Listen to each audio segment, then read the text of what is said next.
Racists dropped a bomb from a drone on a bus in Kherson. In Kherson, a bomb exploded next to a shuttle bus at a stop in the Dnipro district. This was reported by the Kherson MBA. The enemy dropped explosives from a drone next to a shuttle taxi at a bus stop in the Dnipro district. Information about the victims is being clarified. The windshield of the bus is damaged, the message reads. On October 6, in the Kherson region near the village of Orlove, Russian terrorist forces attacked a minibus with a drone.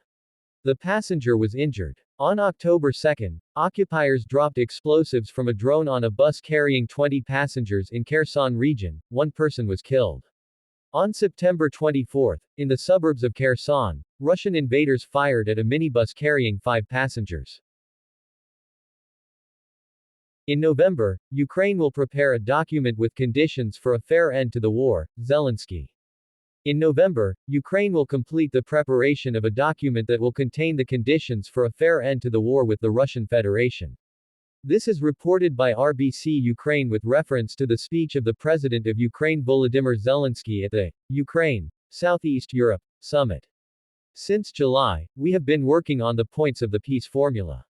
And by November, a document will be ready, which will outline the detailed conditions for a fair end to the war. We are also preparing the second peace summit, Zelensky said. According to him, now the question is how to force Russia to establish peace with Ukraine and how to force the people responsible for the war to fulfill the terms of the peace formula. For this, we have developed a plan of measures capable of correcting the situation before the upcoming peace summit. This plan will deprive Russia of the opportunity to threaten Europe. This plan has already been presented in the USA, now we are sharing this plan with all our partners to achieve our goals, the head of state emphasized. Earlier we wrote that the advisor to the head of the office of the President of Ukraine Darya Zarevna reported that the date of the second Global Peace Summit has not yet been determined and will be decided after the completion of the thematic conferences on the peace formula. We will also remind you that the Ministry of Foreign Affairs of Ukraine reacted to Switzerland's statement of support for the Chinese-Brazilian consensus. They expressed disappointment with the information provided. The Kremlin is encouraged by talk of possible concessions from Ukraine, Bloomberg. Some of Ukraine's allies are showing readiness for a more flexible approach to ending the war, which was discussed during the Ramstein Contact Group meeting in Germany. As Bloomberg journalist Anthony Halpin writes, this is a difficult moment for Ukrainian President Volodymyr Zelensky as he tries to garner support for his plan to win and continue military operations. Against the background of the approaching presidential elections in the United States, the outcome of which may affect future aid to Ukraine, allies are beginning to consider new options. Although there are no specific concessions on the part of Ukraine, there is talk of possible security guarantees for Ukraine in exchange for the fact that it will temporarily agree not to dislodge Russian troops from the occupied territories. This may also apply to the prospect of Ukraine's membership in NATO, which evokes analogies with the experience of divided Germany during the Cold War. However, as Halpin notes, Russian dictator Vladimir Putin is not interested in negotiations. Discussions of possible concessions can only strengthen the Kremlin's confidence that Russia can defeat the West in a protracted war. The main question for Ukraine's allies is whether to continue allowing Putin to benefit from aggression, and at what cost in the future. Earlier, we wrote that the operation of the armed forces of Ukraine in the Kursk region was justified, although it did not attract significant Russian forces from the east of Ukraine. We will also remind you that Moscow can attack Sweden to gain control over the Baltic Sea. Defense forces destroyed a warehouse with Shaheds near Krasnodar. On October 9, the defense forces of Ukraine successfully hit the Shahed UAV storage base near Oktyabrski settlement in the Krasnodar territory. This was reported by the General Staff of the Armed Forces of Ukraine. Today, the Strike Group of the Forces and Equipment Group of the Naval Forces of the Armed Forces of Ukraine, in cooperation with units of the Security Service of Ukraine, attacked the storage base of the Shahed-type UAV, which is located near the settlement of Oktyabrski in the Krasnodar region of the Russian Federation.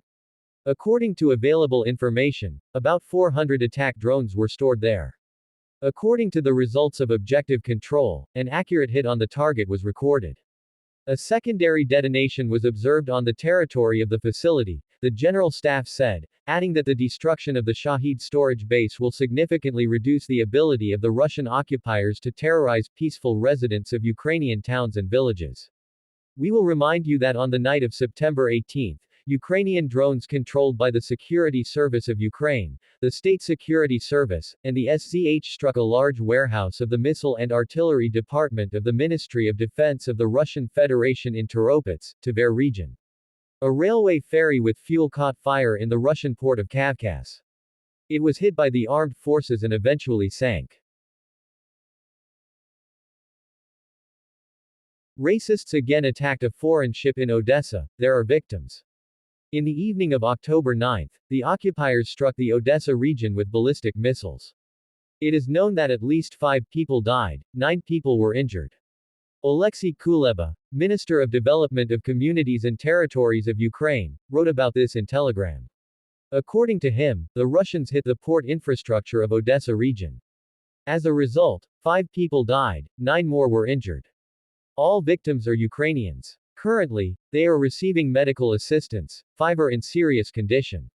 Also during the attack, a civilian ship under the flag of Panama, the container ship, Shui Spirit, was damaged.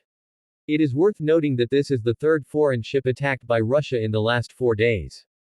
Ukraine today remains a guarantor of food security. Therefore, it is important to stop the practice of this terror, with a sufficient number of weapons, air defense, diplomacy, sanctions and punishment for every war crime, Kuleba wrote. It will be recalled that on the night of October 6, a Russian missile damaged the civilian vessel Peressa under the flag of St. Kitts and Nevis, which was carrying 6,000 tons of Ukrainian corn, in the Pivdeni port. It was the 20th civilian vessel to be damaged by Russian attacks.